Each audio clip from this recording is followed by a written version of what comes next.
वतन से मोहब्बत जो है वो एक फितरी अमल है। लीडर्स का काम नहीं है, मगर उस डायरेक्शन को इम्प्लीमेंट करवाना लीडर्स का काम है। लीडर जो होता है या जो पॉलिटिशियन है स्पेशली या हेड ऑफ स्टेट है, वो पब्लिक को सिर्फ या उसका जो वे ऑफ उसका जो प्रोफेशन है वो पब्लिक को ख्वाब दिखाना होता है, डायरेक्शन देना नहीं होता। कि पाकिस्तान की मौजूदा हालत इस वक्त जो है, जिसमें लोग परेशानी और बेयकीनी का जो एक उसमें शिकार हुए हैं, आपके ख्याल में ये बेयकीनी और जो परेशानी है ये जेन्युइन है? जब हम बात करते हैं कि अगर आप ट्रैवल नहीं कर सकते लेट्स से, तो आप गूगल पे या यूट्यूब पे सर्च करके देखें कि क्या जो मसाइल जिनको हम डिस्कस करते रहते हैं क्या वो कंट्री स्पेसिफिक हैं। इंसानों से मोहब्बत खुशफहमी और गलत फहमी में मुब्तला करती है, तो वतन से मोहब्बत भी खुशफहमी और गलत फहमी में मुब्तला कर देती है। ओके, मोटे मोटे 2-3 चीज़ें ऐसी एग्जांपल्स दे सकेंगे जो आपको लगता है कि ये हमारे कंट्री स्पेसिफिक प्रॉब्लम्स हैं और ये हमारे रीजनल जो है वो प्रॉब्लम्स हैं, ताकि सुनने वाले और देखने वालों को थोड़ी क्लैरिटी हो कि हम actually what we are talking about. Arabs ने भी एक ज़माने में दुनिया पे रूल किया, यूरोप ने भी किया, अमेरिका भी कर रहा है, फार ईस्ट में चाइना बहुत आगे निकल गया, लेकिन आप ये देखें इस रीजन ने अभी तक दुनिया पे रूल नहीं किया। इसके बाद फिर हमारे लिसानी बुनियादों पे, ज़ुबानों की बुनियादों के ऊपर डिवीज़न है, फिर हमारी फ़िरक़ों की बुनियादों पे डिवीज़न है। एक घर के इश्यूज़ हैं, उन घर के इश्यूज़ में अगर स्टेट इन्वॉल्व है तो फिर ये आपके इंटरनलाइज्ड ही इश्यूज़ हैं सारे। रीजनल इश्यूज़ के लिए आपको अपने पॉलिटिशियंस को या हेड ऑफ स्टेट्स को ब्लेम नहीं करना चाहिए। बिस्मिल्लाहिर्रहमानिर्रहीम, अस्सलाम वालेकुम जी, मैं हूँ डॉक्टर ताहिरा रुबाब और टॉक ऑफ द वीक के साथ मैं आपकी खिदमत में हाजिर हूँ। आपको पता है हर हफ्ते हम कुछ ऐसे टॉपिक्स के ऊपर बात करते हैं जो हमारे सोशल प्रॉब्लम्स होते हैं, जो हमारे मुल्की प्रॉब्लम्स होते हैं, उनके ऊपर बात होती है। और हमारे साथ बहुत ही गुड ऑब्जर्वेंट, बहुत ही लर्नड इंसान जो हैं वो हमारे साथ होते हैं। इशफाक अहमद साहब, थैंक यू सो मच। अस्सलाम वालेकुम जी इशफाक साहब, thank you for being with us. आज भी हम एक बहुत ही अहम टॉपिक के ऊपर बात करने वाले हैं और ये अहम टॉपिक जो है ये बेसिकली पाकिस्तान के मौजूदा हालात के बारे में है कि पाकिस्तान के जो मौजूदा हालात हैं इस वक्त, जिसमें हर बंदा हमें परेशानी, बेचैनी और अनसर्टेनिटी का जो है वो शिकार नज़र आता है। क्या इन हालात में कोई ऐसी चीज़ है कि चीज़ें भी बेहतर हो जाएंगी, या लोगों की ये परेशानी जो है ये बस ऐसे ही है, इसकी कोई ख़ास वजह नहीं है? इसके बारे में आज इशफाक साहब से बात करेंगे। जी इशफाक, क्या टेक है आपका इसके ऊपर कि पाकिस्तान की मौजूदा हालत इस वक्त जो है, जिसमें लोग परेशानी और बेयकीनी का जो एक उसमें शिकार हुए हैं, आपके ख्याल में ये बेयकीनी और जो परेशानी है ये जेन्युइन है या इट्स जस्ट परसीव्ड?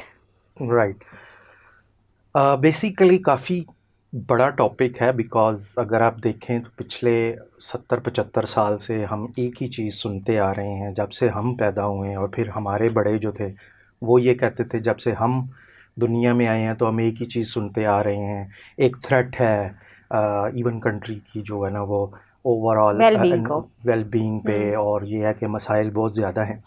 लेकिन देखें, वतन से मोहब्बत जो है वो एक फितरी अमल है, एक बाय नेचर हर इंसान अपनी जो सरहदें हैं उनके अंदर जो उसका वतन है उससे वो मोहब्बत करता है। लेकिन सम टाइम होता ये है कि ये मोहब्बत हमें बाज़ दफ़ा बहुत सारी खुश फहमियों और गलत फहमियों में मुब्तला कर देती है। यानी ये इंसानों की मोहब्बत की तरह की होती है, जैसे इंसानों से मोहब्बत खुशफहमी और गलत फहमी में मुब्तला करती है, तो वतन से मोहब्बत भी खुशफहमी और गलत फहमी में मुब्तला कर देती है। बिल्कुल आपने सही कहा। और अगर आप गौर करें तो आप जो लोग ट्रैवल करते हैं तो उसके लिए अगर आप ग्लोबल पर्सपेक्टिव लें, रीजनल पर्सपेक्टिव लें और फिर कंट्री पर्सपेक्टिव लें, तो आप देखेंगे कि आपको जो नॉलेज मिलेगा, जो इन्फॉर्मेशन मिलेगी, उसकी बेस पर आपका जो इमोशनल जो डिस्कनेक्ट है टूवर्ड्स अंडरस्टैंडिंग द इश्यूज़, वो काफ़ी हद तक रिजॉल्व हो जाएगा। मसलन जब हम बात करते हैं कि अगर आप ट्रैवल नहीं कर सकते लेट्स से, तो आप गूगल पे या यूट्यूब पे सर्च करके देखें कि क्या जो मसाइल जिनको हम डिस्कस करते रहते हैं क्या वो कंट्री स्पेसिफिक हैं या रीजन स्पेसिफिक हैं या ग्लोबल हैं। What do you think so? कि क्या है? हाँ, अब देखें दो तरह के मसाइल हैं। एक तो हर कंट्री में कंट्री स्पेसिफिक मसाइल होते हैं, हर कंट्री में।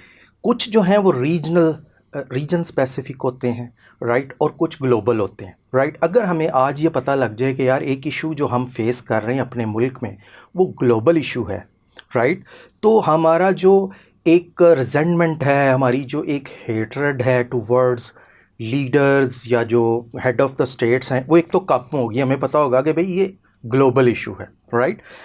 इसके अलावा अगर एक रीजनल इशू है तो भी हमें थोड़ा सा इत्मीनान मिलेगा कि ये इशू हमारा कंट्री स्पेसिफिक नहीं है।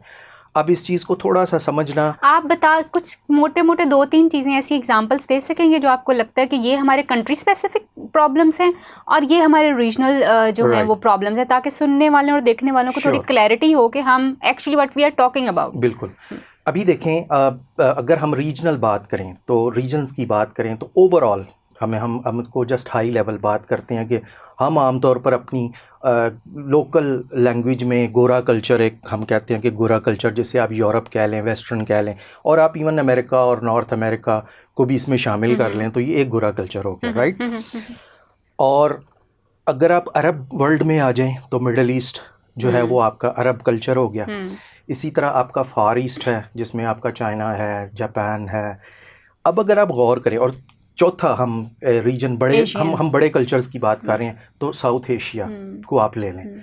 अच्छा, अब अगर आप दुनिया में आप ट्रैवल करती रही हैं, अब अगर आप देखें कि आज ही कोई शख्स अगर नॉर्थ अमेरिका, अमेरिका और यूरोप चला जाए और उसके बाद अरब जाए और उसके बाद फार ईस्ट जाए और फिर साउथ एशिया आए, तो just on a lighter note उसको लगेगा कि भाई यहाँ तो बस साउथ एशिया में क़यामत आने वाली है, बाकी सब जगहों पे अभी लगता है कि क़यामत काफ़ी दूर है। मतलब कि अभी वो हालात नहीं है कि इंसानियत जो है वो ख़त्म होगी। तो इसका मतलब ये है कि हमारे कुछ प्रॉब्लम्स जो हैं वो रीजन स्पेसिफिक हैं, क्योंकि अगर आप ये रीजन देखें, अरब्स ने भी एक ज़माने में दुनिया पे रूल किया, यूरोप ने भी किया, अमेरिका भी कर रहा है, फार ईस्ट में चाइना बहुत आगे निकल गया, लेकिन आप ये देखें इस रीजन ने अभी तक दुनिया पे रूल नहीं किया। नहीं, ऐसे कैसे? हम देखें, हम सब कॉन्टिनेंट हैं। इंडो पाक का ज़माना आपको याद नहीं है कि हमने क्यों नहीं रूल, मुसलमानों ने रूल किया, दुनिया पे रूल नहीं किया।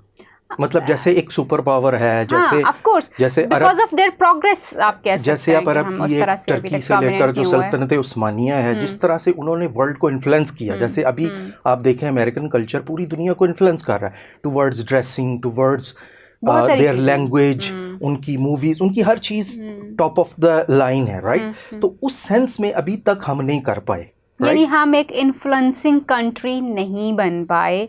Not country, region. अब आप इस रीजन में आप देखें कि 3 बड़े कंट्रीज अगर हम ले लें, पाकिस्तान, इंडिया और बांग्लादेश। अब अगर जैसे आपने कहा इनके मोटे मोटे अगर हम रीजनल प्रॉब्लम्स को एड्रेस करें रादर देन कि उसको कंट्री स्पेसिफिक बनाकर अपनी अपनी जगह पर परेशान रहें, तो आप देखें हमारा पॉपुलेशन थिकली पॉपुलेटेड तीनों कंट्रीज़ हैं। हमारे यहाँ ज़ात पात का जो निज़ाम है वो आपको कहीं नज़र नहीं आता जितना रिच यहाँ पे है। हम ये नहीं कह रहे कि ये गलत है या सही है, हम ये कह रहे हैं कि कल्चर है। उसमें आप देखें हमारे जो रिश्ते हैं उसमें आप देखें चचा चची, ताया ताई, मामू मामी, देवर जेठ, अब इतने नाम इतने कॉम्प्लिकेटेड हैं कि उससे फिर जो आपके जो इवेंट्स हैं, जो आपकी ज़िंदगी के जो आप कह लें कि कल्चर है वो इतना कॉम्प्लिकेटेड हो जाता है।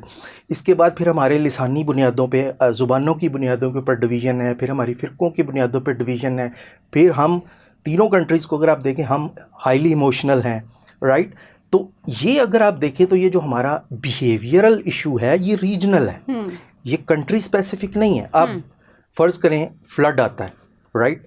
अगर इंडिया में फ्लड आए और कभी आप उनका टेलीविज़न ऑन करके देखें तो आपको साफ लगेगा कि अगर इसकी ज़ुबान बिल्कुल उर्दू कर दी जाए और आपको ना बताया जाए कि ये एंकर कौन है तो आपको लगेगा ये बिल्कुल पाकिस्तान वाले हालात हैं, राइट। इसी तरह इवन चाइना में फ्लड आए, आप उसको सर्च करें आपको लगेगा कि यार वहाँ की गवर्नमेंट फेल होगी। अभी पिछली दफ़ा चाइना में आप देखें कोई एक पूरा ब्रिज ही जो था फ्लड ने गिरा दिया, राइट। तो पॉवर्टी के इश्यूज़, हमारे क्लास डिफरेंस का इशू पाकिस्तान, इंडिया, बांग्लादेश में एक जैसा है। लोगों की जो मसाइल हैं इंसाफ के, ये हमारे रीजनल इश्यूज़ हैं, ये रीजनल इश्यूज़ हैं, राइट। अब होता क्या है, अब होता क्या है कि जब हमें ये पता लगता है कि यार ये एक रीजनल इशू है और अब रीजनल इश्यूज़ का सलूशन क्या है। देखें, रीजनल इश्यूज़ के लिए आपको अपने पॉलिटिशियंस को या हेड ऑफ स्टेट्स को ब्लेम नहीं करना चाहिए, राइट। उसकी वजह ये होती है, आपने कभी गौर किया हो कि पॉलिटिशियन या हेड ऑफ स्टेट वो हमेशा पब्लिक ओपिनियन के साथ चलता है। बहुत सारे पॉलिटिशियन जो बाएं बाजू के इवन कल्चर या आपके बिहेवियर के अगेंस्ट वोट लेकर आ भी जाएं तो आप देखें इस पूरे रीजन में वो कभी चेंज नहीं ला पाते। आपको हैरत होती है कि यार इन्होंने तो वोट लिया था कि हम कल्चर की ये चीज़ ख़त्म कर पाएंगे, but they continue doing the same thing. अब वजह क्या है? वजह ये है कि कल्चर के अगेंस्ट पॉलिटिशियन नहीं जा सकता, राइट? कल्चर को चेंज करना, कौम की डायरेक्शन को सेट करना इंटेलेक्चुअल्स का काम होता है, क्योंकि उनकी पब्लिक से कोई वोटिंग की डिमांड नहीं होती।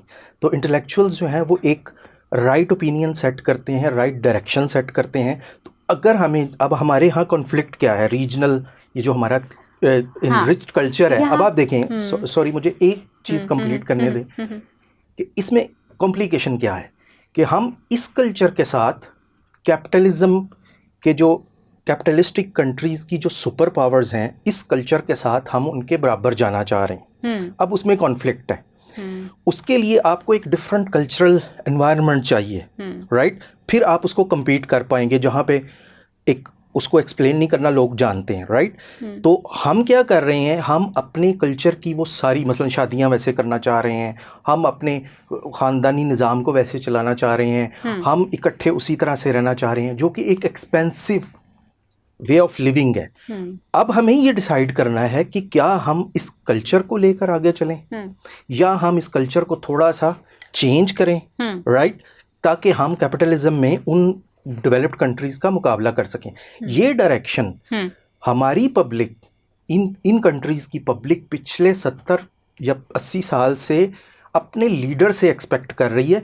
लीडर्स आपकी सोच नहीं बदल सकते, लीडर्स आपको क्रिटिसाइज़ नहीं कर सकते, क्योंकि उन्होंने आपसे वोट लेना है। जस्ट इमेजिन एक लीडर अगर टीवी पे आके कह दे कि यार आप महंगाई है तो कम खाना खाएं, तो वो सारे लोग उसके अगेंस्ट हो जाएंगे।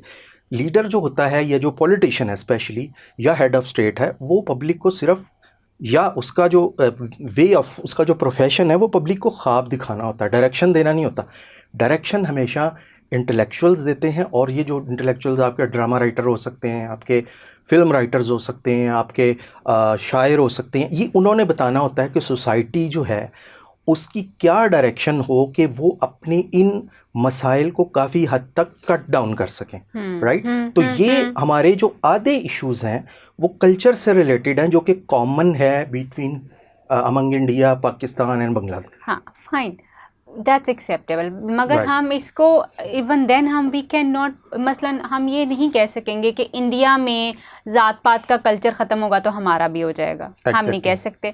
हम बांग्लादेश में ज़ात पात का कॉन्सेप्ट ख़त्म होगा या सेक्टिज़म ख़त्म होगा तो हम ये कहेंगे जी हमारे भी यहाँ पे सेक्टेरियन जो एक सिस्टम चलता है वो ख़त्म हो जाएगा। ये मुमकिन ही नहीं है। देन इसका मतलब ये है कि बेशक आप किसी भी रीजन में रह रहे हैं, जो आपके प्रॉब्लम्स हैं, चाहे वो रीजनली डायरेक्टेड हैं, चाहे वो इन्फ्लुएंस इसी तरह से ही हो रहे हैं, मगर even then there should be some country take on it कि जी आपने अपने कंट्री में ये जितना भी सेक्ट को आपने कितना प्रमोट करना है, आपने अपने जो ज़ात पात वाला सिस्टम है उसको कितना प्रमोट करना है। देन आपका जो हमारा कैपिटलिज्म वाली अप्रोच होनी चाहिए, नहीं होनी चाहिए, इसका कोई एक सिस्टम तो विद इन कंट्री ही हो सकता है ना। आप उसको ये नहीं कह सकते कि ये एक रीजनल, या तो जैसे वी आर बिकमिंग, टेक्नोलॉजी हमें एक ग्लोबल विलेज बना रही है, मगर हमारी मॉरल वैल्यूज़, हमारे इंडिविजुअल डिफरेंसेस हैं, वो हमें ग्लोबल विलेज नहीं बना रहे अभी तक। अगर मैं आपकी बात को एग्री करूं तो फिर मैं ये कहूँगी कि then we need to make it in a way कि जी हम एक ग्लोबल विलेज इन एक्चुअल बन जाएं, जिसमें हमारा ये जो रीजनल डिवीजन्स हैं वो भी ख़त्म हो सके, so that we are living in a uniformity. लेकिन वो यूनिफॉर्मिटी हम कभी क्रिएट कर ही नहीं पाएंगे, because we as the human beings are entirely different from one and another. जब आप एक दूसरे से इतना ज़्यादा मुख्तलिफ हैं तो वो यूनिफॉर्मिटी जो है कहाँ से आ सकती है?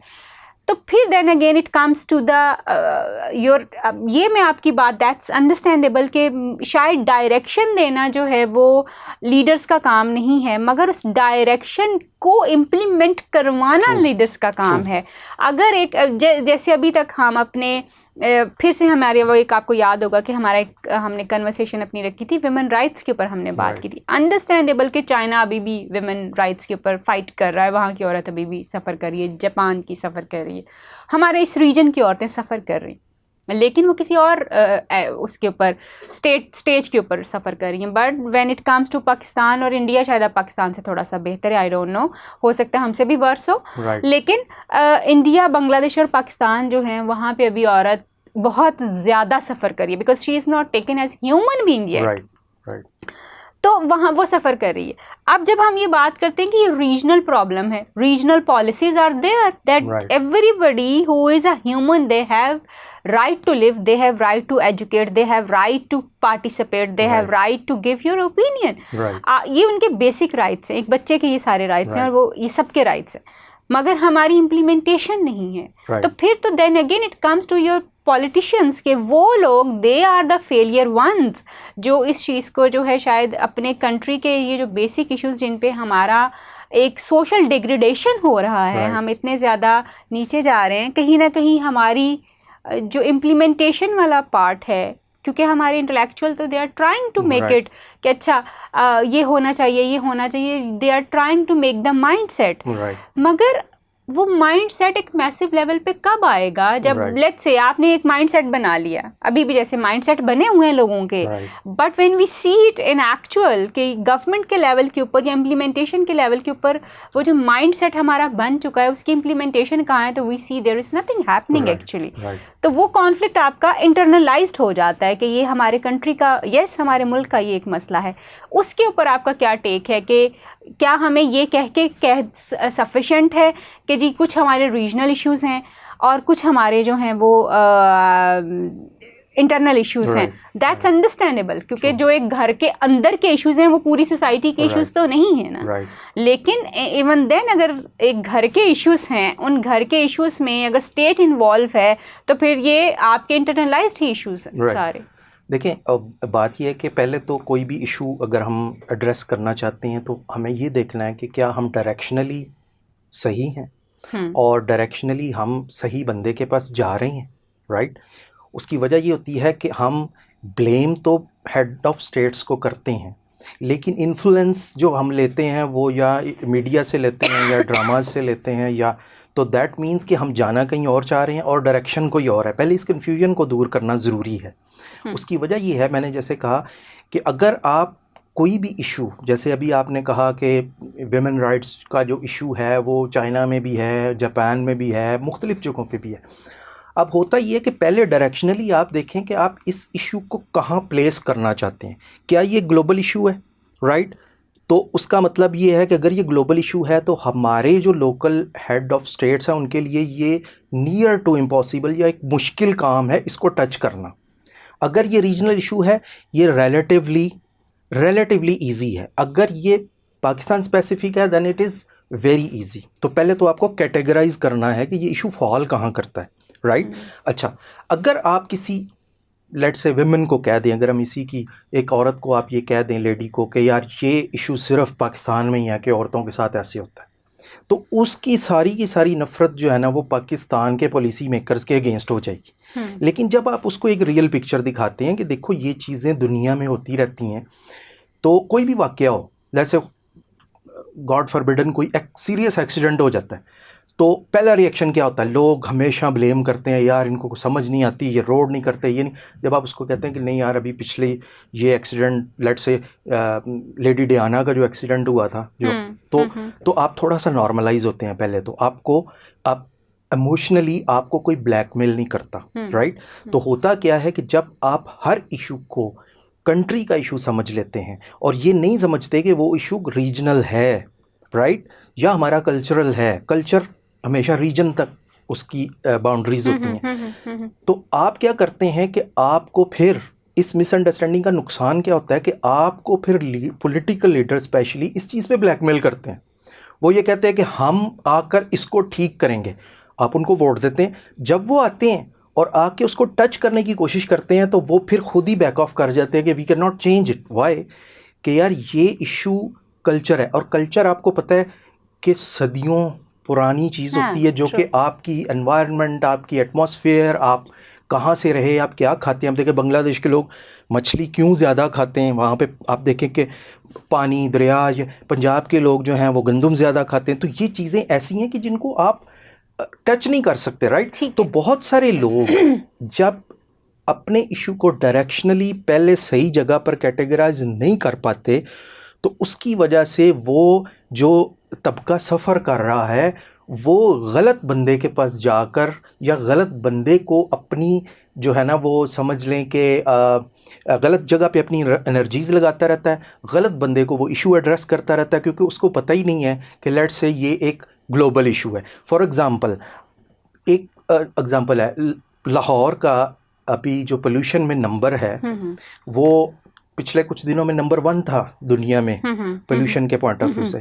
लेकिन अगर आप सर्च करें अच्छे तरीके से गूगल पे तो आपको पता लगेगा कि बहुत से ऐसे कंट्रीज जिनके बारे में हम सोच भी नहीं सकते, उनके सिटीज़ जो हैं वो नंबर 1 आते रहे हैं in terms of pollution, right. तो यहाँ पर आकर आप फिर थोड़ा सा नॉर्मलाइज हो जाते हैं कि बजाय इसके कि मैं अपने कंट्री को ब्लेम करता रहूँ, कंट्री के हेड्स को ब्लेम करता रहूँ, मुझे इन चीज़ों के फैक्ट समझने हैं कि इस वक्त दुनिया जो है वो किधर जा रही है और क्यों जा रही है। तो ये इसमें में भी एक और पार्ट जो है वो उस पर रखेंगे बिकॉज ऑफ टाइम रिस्ट्रिक्शन जो अभी हम, तो कहने का पर्पज़ ये है कि हमें पहले इश्यूज़ को प्रॉपरली कैटेगराइज करना है। हाँ, जो कंट्री स्पेसिफिक इशू है उसके ऊपर हमें फ़ाइट पहले करनी है, उसको प्रायोरिटाइज़ करना है, फिर रीजनल और फिर ग्लोबल इशू, इस तरह से अब इसी को लेकर चलना है। ठीक हो गया।